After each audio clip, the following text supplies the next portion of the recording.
നമസ്കാരം. ഇന്നത്തെ ക്ലാസ്സും പ്രീവിയസ് ചോദ്യങ്ങളുമായി ബന്ധപ്പെട്ടതാണ്. കഴിഞ്ഞ ക്ലാസ്സിൻ്റെ തുടർച്ചയുമാണ്. ഡിപ്പാർട്ട്മെൻ്റൽ പരീക്ഷ എഴുതുന്ന എല്ലാ പരീക്ഷാർത്ഥികളെയും ക്ലാസ്സിലേക്ക് സ്വാഗതം ചെയ്യുന്നു. ആദ്യത്തെ ചോദ്യം അവധിയുമായി ബന്ധപ്പെട്ടതാണ്. ചോദ്യം: if holidays are prefixed to leave and consequence rearrangement of pay and allowance takes effect from dash.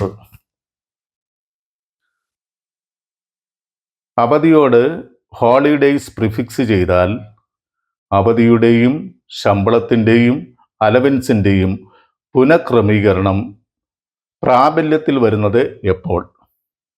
ഇതാണ് ചോദ്യം. ഇവിടെ 4 ഓപ്ഷൻസ് തന്നിട്ടുണ്ട്. അതിൽ കറക്റ്റായിട്ടുള്ള ഓപ്ഷൻ തിരഞ്ഞെടുക്കണം. അവധിയോട് ഹോളിഡേയ്സ് പ്രിഫിക്സ് ചെയ്താൽ അവധിയുടെയും ശമ്പളത്തിൻ്റെയും അലവൻസിൻ്റെയും പുനഃക്രമീകരണം അവധിക്ക് ശേഷമുള്ള ആദ്യ ദിവസം പ്രാബല്യത്തിൽ വരും എന്ന് KSR പാർട്ട് 1 റൂള് 68A വ്യക്തമാക്കുന്നുണ്ട്. So here the correct answer is option A, the first day after the holidays. അടുത്ത ചോദ്യം ഫോറിൻ സർവീസുമായി ബന്ധപ്പെട്ടതാണ്. ചോദ്യം: what is the maximum period for which deputation to foreign service will be sanctioned at a time? Foreign സർവീസിലേക്കുള്ള deputation ഒരു സമയം പരമാവധി എത്ര കാലയളവ് അനുവദിക്കും? ഇവിടെ 4 ഓപ്ഷൻസ് തന്നിട്ടുണ്ട്. അതിൽ കറക്റ്റായിട്ടുള്ള ഓപ്ഷൻ തിരഞ്ഞെടുക്കണം. KSR പാർട്ട് 1 റൂള് 140B പ്രകാരം ഫോറിൻ സർവീസിലേക്ക് ട്രാൻസ്ഫർ നടത്തുവാൻ സർക്കാരിൻ്റെ അനുമതി ആവശ്യമാണ്. തുടർച്ചയായി 5 വർഷത്തിൽ കൂടുതൽ സമയം ഫോറിൻ സർവീസിൽ തുടരുവാൻ സാധാരണഗതിയിൽ അനുവദിക്കില്ല. So here the correct answer is option C, 5 year. അടുത്ത ചോദ്യം സർവീസ് ബ്രേക്കുമായി ബന്ധപ്പെട്ടതാണ്.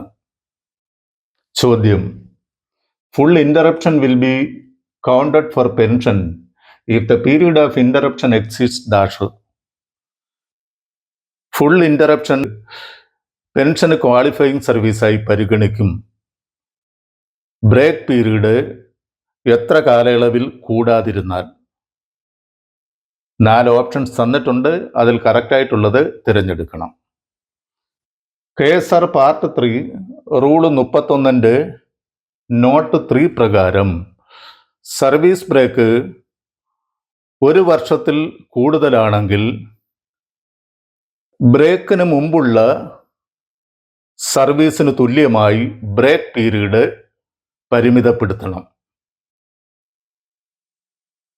ബ്രേക്ക് 1 വർഷമോ അതിൽ കുറവോ ആണെങ്കിൽ മുഴുവൻ ബ്രേക്ക് പീരീഡും അതിനു മുമ്പുള്ള സർവീസും ക്വാളിഫയിങ് സർവീസായി പരിഗണിക്കും. ഇവിടെ കറക്റ്റ് ആൻസർ ഓപ്ഷൻ D ആണ്, 1 year. അടുത്ത ചോദ്യം ഏൺഡ് ലീവുമായി ബന്ധപ്പെട്ടതാണ്. ചോദ്യം: an officer in vacation department had not enjoyed the vacation for 20 days. Total vacation is 60 days. The earned leave due to him is dash. Vacation ഡിപ്പാർട്ട്മെൻറ്റിലെ ഒരു ഉദ്യോഗസ്ഥന് 20 ദിവസം വെക്കേഷൻ എൻജോയ് ചെയ്തില്ല. ടോട്ടൽ വെക്കേഷന് 60 ദിവസമാണ്. അയാൾക്ക് അർഹതപ്പെട്ട ഏൺഡ് ലീവ് കണക്കാക്കണം.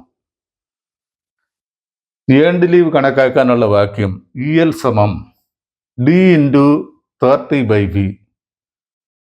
D means number of duty days.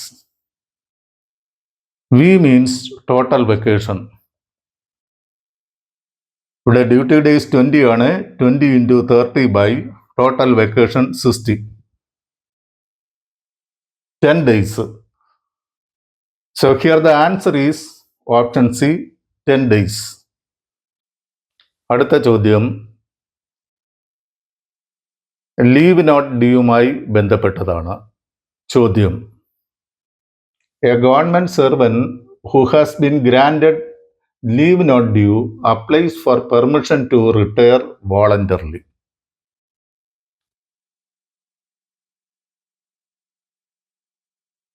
Leave not due അനുവദിക്കപ്പെട്ട ഒരു സർക്കാർ ഉദ്യോഗസ്ഥൻ വോളണ്ടറി റിട്ടയർമെന്റിന് അപേക്ഷിച്ചാൽ LNDയുമായി ബന്ധപ്പെട്ട നടപടി എന്ത്? ഇവിടെ 4 ഓപ്ഷൻസ് തന്നിട്ടുണ്ട്. അതിൽ കറക്റ്റായിട്ടുള്ളത് തിരഞ്ഞെടുക്കുക. KSR പാർട്ട് 1 റൂള് 85 അതിൻ്റെ നോട്ട് 1 2 LNDയുമായി ബന്ധപ്പെട്ട കാര്യങ്ങൾ പരാമർശിക്കുന്നത്.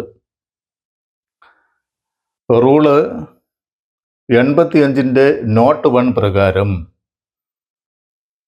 LND അനുവദിക്കപ്പെട്ട ഒരു ഉദ്യോഗസ്ഥൻ വോളണ്ടറി റിട്ടയർമെന്റിന് അപേക്ഷിച്ചാൽ അനുവദിച്ച LND ക്യാൻസൽ ചെയ്യുന്നതാണ്. So here the correct answer is option B, LND allowed should be cancelled. അടുത്ത ചോദ്യം പെൻഷൻ വിതരണവുമായി ബന്ധപ്പെട്ടതാണ്. ചോദ്യം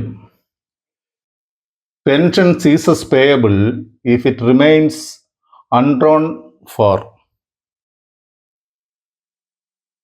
പെൻഷൻ വിതരണം നിർത്തിവെക്കുന്നത് എത്ര കാലം പെൻഷൻ കൈപ്പറ്റാതിരിക്കുമ്പോഴാണ്? ഇവിടെ 4 ഓപ്ഷൻസ് തന്നിട്ടുണ്ട്. അതിൽ നിന്നും കറക്റ്റായിട്ടുള്ളത് തിരഞ്ഞെടുക്കണം. KSR പാർട്ട് 3 റൂള് 135 പെൻഷൻ വിതരണവുമായി ബന്ധപ്പെട്ട കാര്യം പരാമർശിക്കുന്നത്. 3 വർഷത്തിൽ കൂടുതൽ കാലം പെൻഷൻ കൈപ്പറ്റാതിരുന്നാൽ പെൻഷൻ വിതരണം നിർത്തിവെക്കുന്നതാണ്.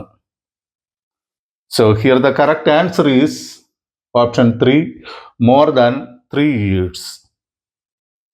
ഇന്നത്തെ ക്ലാസ് ഇവിടെ അവസാനിക്കുകയാണ്. എല്ലാവർക്കും വിജയാശംസകൾ നേരുന്നു. വീണ്ടും അടുത്ത ക്ലാസ്സിൽ കാണാം. നന്ദി, നമസ്കാരം.